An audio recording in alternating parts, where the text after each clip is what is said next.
ძვირფასო ტელემაყურებლებო, დღეს ძალიან საინტერესო კონფერენცია გაიმართა თბილისში,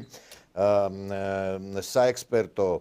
კონფერენცია, რომელიც ეხებოდა ახალი მსოფლიო წესრიგი და პალესტინის პრობლემები და აღნიშნული კონფერენციის ხელმძღვანელი შემოქმედი და ანუ რეალურად ეს კონფერენცია დღეს ბატონი გულბაათ რცხილაძის ეგიდით ჩატარდა ევრაზიის ინსტიტუტის ხელმძღვანელის ეგიდით ძალიან საინტერესო სტუმრები იყვნენ აღნიშნულ კონფერენციაზე და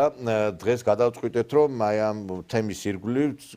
გვესაუბრა დაგვეთმო ჩვენი გადაცემის დრო და გადავწყვიტეთ რომ აი ამ საკითხებზე სწორედ ბატონ გულბაათ გავსაუბრებოდით. მოგესალმებით ბატონო გულბაათ. გამარჯობა ბატონო ნიკოლოს. მოგესალმებით. პირველ რიგში რატომ ჩატარდა ეს კონფერენცია, მიზანი რა იყო? გასაგებია რომ ახლო აღმოსავლეთში სერიოზული პრობლემებია. ალბათ ეს იყო რეალურად მიზეზი, იმიტომ რომ ჩვენს გარშემო ხედავთ რა ხდება სირიაში, რა ხდება თურქეთში და საკმაოდ პრობლემატური არის ახლო აღმოსავლეთის თემა. გითხარით რაზე იყო მსჯელობა და თვითონ აი ამ კონფერენციის ირგვლივ რო გვილაპარაკოთ. ეთილი მოგახსენებთ, დიდი მადლობა პირველ რიგში, რომ დაინტერესდით ამ კონფერენციით, იმიტომ რომ ეს თემა ერთობ ეგზოტიკურია საქართველოსთვის, არადა საქართველო არის მომიჯნავე რეგიონი ახლო აღმოსავლეთის რეგიონისა, გაგრძელება ერთგვარი ამ დიდი რეგიონისა და უნიშნელოვანესი რეგიონისა, სადაც პალესტინის პრობლემა და აი რასაც ხედავთ ჩვენ დღესდღეობით ღაზას სექტორში მიმდინარე ეს ერთი დიდი პრობლემა არის. ეს გავლენას ახდენს საქართველოზე ჰუმანიტარული, პოლიტიკური, მიგრაციული თვალსაზრისით და ჯამში დიდ სოციალურ დაძაბულობას შეიცავს. და ჩვენ შევეცადეთ პოლიტოლოგები ამ საკითხის რამდენიმე ექსპერტი ყავდა კიდევ მოწვეული და მათ წაიკითხეს მოხსენებები, აი მაგალითად გიორგი მდივანი, რომელიც საერთაშორისო მიმომხილველი არის პოსტივიზე, ვასილ პაპავა მოგეხსენება თქვენ დიდხანს მუშაობს ახლო აღმოსავლეთის პრობლემებზე, აგერ შოთა აფხაიძესთან ერთად გავაკეთეთ ეს კონფერენცია, უცხოელი სტუმრებიც ყავდნენ, მათ შორის სომხეთიდან ძალიან საინტერესო მოხსენება წაიკითხა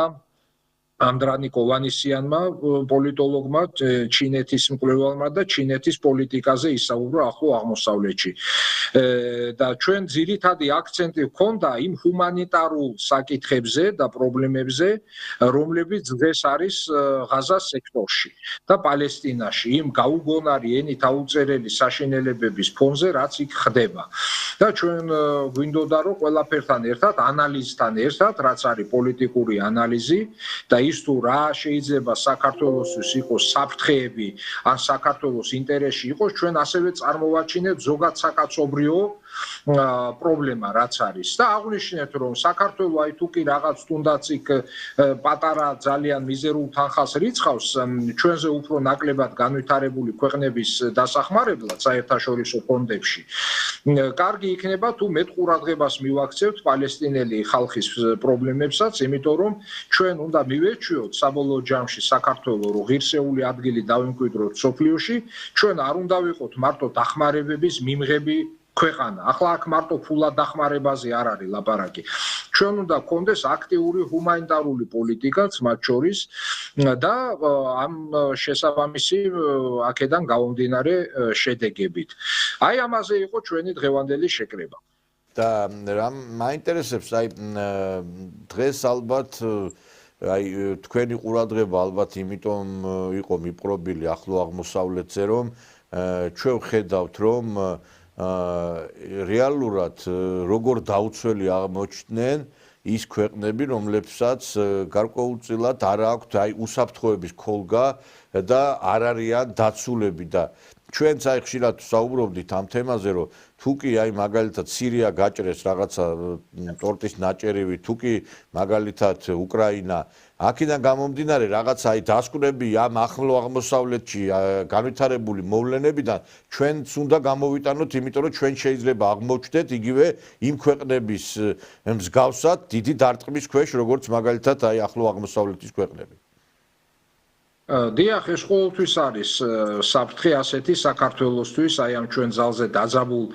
რეგიონში, კავკასიის რეგიონში და მით უმეტეს, როდესაც ვამბობ, რომ ჩვენ ვართ ახლო აღმოსავლეთის მოსაზღვრე რეგიონი, ეს უფრო მატებს დაძაბულობას და ჩვენი ვითარება არც თუ ისეთი სახარბიელოა. აქ ბატონო ნიკოლოს ძალიან მნიშვნელოვანი მომენტია და ჩვენა განვიხილეთ, პირადად მე წავიკითხე მოხსენება, თუ როგორია სექტანტური აზროვნების გავლენა, სექტანტური რელიგიების გავლენა ამერიკის საგარეო პოლიტიკაზე და კერძოდ ახლო აღმოსავლეთში და კერძოდ ისრაელთან მიმართებაში, რომ ის ცალსახა მხარდაჭერა, რასაც შეერთებული შტატები აღმოუჩენს ისრაელს და იქ არანაირ ჰუმანიტარულ საკითხებს აღარ დაუდევს უკვე იქ რა ხდება ხალხში და პალესტინაში იგივე ისრაელის მოქალაქეები იხოცებიან, ეს არის ცალსახად სექტანტური აზროვნებიდან გამომდინარე, ეგრეთ წოდებული ევანგელიკალები, ეს კონსერვატორი პროტესტანტები, რომლებიც სხვადასხვა მიმდინარეობებს განეკუთვნებიან, ბაპტისტები იქნებიან ისინი, ახალი აპოსტოლიკები, ეგრეთ წოდებული მეთოდისტები თუ სხვა, ისინი გაერთიანებულნი არიან ამ ევანგელიკალიზმში, ეს ევანგელიკალები კიდე არიან ტრამპის ძირითადი ამომრჩევლები და არა მარტო ამომრჩევლები, სპონსორები. აქ არ არის მარტო ისე, რომ ისრაელის ლობი მუშაობს ამერიკაში და ის განაპირობებს შეერთებული შტატების პოლიტიკას. აქ არის ლაპარაკი იმაზე, რომ თვითონ ამერიკული ისტებლიშმენტი არის დარწმუნებული და დაჯერებული რელიგიურად არის დარწმუნებული და დაჯერებული იმაში, რომ ისრაელის მხარდაჭერა არის ღვთისნება, რომ ამერიკამ ღვთისნება უნდა შეასრულოს და მხარი დაუჭიროს ისრაელს, იმიტომ რომ იქ მოხდება არმაგედონის ბრძოლა კეთილსა და ბოროტს შორის და ეს რაც ბიბლიური წინასწარმეტყველებებია ბიბლიაში ჩაწერილი, ის მათ პოლიტიკურ სივრცეში გადმოაქვთ და ეს არის უაღრესად საშიში. და აქედან გამომდინარე, მე ვამბობ პირადად მე არ ვამბობ, რომ კონფერენციის ყველა მონაწილეს აზრს გამოვხატავ, მაგრამ იმაშია მდგომარეობს ჩემი აზრი, რომ აი ეს ტრამპის სამშვიდობო პოლიტიკა ერთის მხრივ, რომ მართლა ცდილობს თქვა უკრაინაში რაღაც შეარბილოს ვითარება, განპირობებულია იმითაც, რომ ახლო აღმოსავლეთში გაუთავისუფლდეს მეტი რესურსები, უფრო მეტი მხარდაჭერა აღმოუჩინოს ისრაელს, ეს თავისთავად არაფერი არ არის ამაში ცუდი, მაგრამ შესაძლოა რეგიონი დიდ ომამდე მივიდეს, დიდ კატაკლიზმებამდე, იმიტომ რომ ეს მხარდაჭერა არ არის მხოლოდ თავდაცვითი ხასიათის ისრაელისთვის, არამედ აქვს შემტევი ხასიათი, რომ მოხდეს ეთნიკური წმენდა ღაზას სექტორში გადაასახლოს ეს ხალხი სადღაც, თქვენ იცით, რომ ტრამპმა გამოაცხადა, რომ ეს 2 მილიონი ადამიანი იქ ძალიან ცუდად ცხოვრობს და ჯობია გადავასახლოთო და ამაზე ფულსაც არიშურებს ის, როდესაც სხვა ყველაფერში ის ეკონომიას ეწევა, ბიუჯეტის სახსრებს, მაგრამ აი ამ საკითხში, რაც აწყობს თქვათ ისრაელს, ტრამპი აბსოლუტურად თავისუფალია და არ ერიდება არც ხარჯებს და არც შეიძლება ომსაც კი არ მოერიდოს თვით ტრამპი აი ამ სიტუაციაში და აი ამ საფრთხეზე ქონდა ლაპარაკი, რომ ჩვენ ახლა ძალიან დიდი იმედები ტრამპთან დაკავშირებით არ უნდა გქონდეს ქართულ საზოგადოებას და ცოტა უფრო რეალისტური უნდა იყოს ჩვენი პოლიტიკა, აი თქვენ რაც თქვით სწორედ იმასთან დაკავშირებით, რომ არ აღმოჩნდეთ ისეთსავე სიტუაციაში, როგორც გარკვეული ქვეყნები არიან დღეს იმავე ახლო აღმოსავლეთში. თან და აი ტრამპიც რო ახსენოთ, ეხლა მე არ ვიცი მთავრობის ხდომა ლოცვით დაიწყეს, იქ ნაცრით ჯვარი გამოისახა იქ რუბიომ და ამ დროს ხედავთ, რომ უმოწყალოდ ხალხს ხოცავენ სირიაში და არც ერთი ეხლა ქრისტიანობაზე რაღაცა გარკვეულწილად ქრისტიანობის იდეის და ქრისტიანობის დამცველი ქვეყანა პირველ რიგში უნდა იყოს დამცველი იმ ადამიანებისა, ვინც იხოცება იქ ალავიტები, ქრისტიანები, რომლებიც სირიაში იხოცება და ამაზე რეაგირება არავითარი არ დაგვინახია ჩვენ ამერიკის მხრიდან. ეს არის თვალთმაქცობა და ფარისევლობა. ახლა მე არ ვიცი იმ ხალხს ალბათ მართლა ასე სწამს, რახან ასე იქცევა და მთლად ისე სპექტაკლებს არ დგამენ იქ, მაგრამ შედეგით ისეა, რასაც თქვენ ამბობთ, რომ არავინ აქცევს ყურადღებას ჰუმანიტარულ ასპექტს, არც სირიაში, არც პალესტინაში და რატომ გონია ჩვენ რომ ამერიკელებს გული აუჩუხდებათ ახლა ქართველი ლტოლვილების პრობლემით, ხომ? ჩვენც რო ყავს უამრავი ადამიანი ლტოლვილი ჩვენი რეგიონებიდან და ამერიკას არასოდეს აწუხებდა მაინც და მაინც ეს პრობლემა და მით უმეტეს ახლა არ შეაწუხებს. მათ თავისებურად ესმით ქრისტიანობა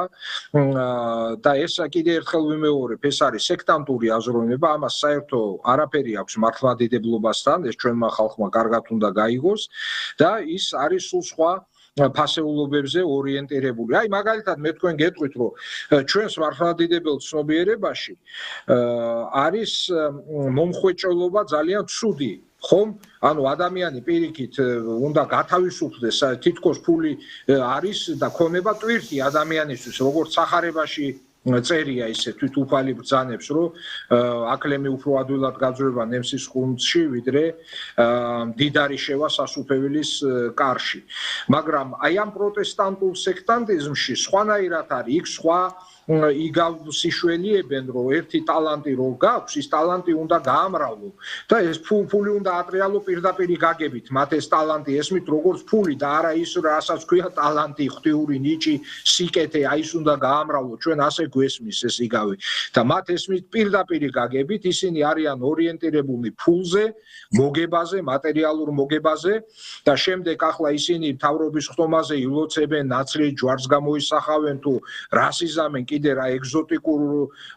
შოუს მოაწყობენ, ეს არის უკვე მეორადი. და ამას ნაკლები მნიშვნელობა აქვს ჩვენთვის. დიდი მადლობა, მე წარმატებებს გისურვებ, მე ვიცი რომ დაგეგმილი გაქვთ კიდევ ძალიან საინტერესო წიგნის პრეზენტაცია რუსულ-ქართულ ურთიერთობებს ეხება და ჩვენ აუცილებლად ამაზეც გავამახვილებთ ყურადღებას, იმიტომ რომ ჩვენთვის ყველაზე მაინც მნიშვნელოვანია ეს თემა არის რუსულ-ქართული ურთიერთობები. ორმეცი მადლობა. კარგად ბრძანდებოდეთ.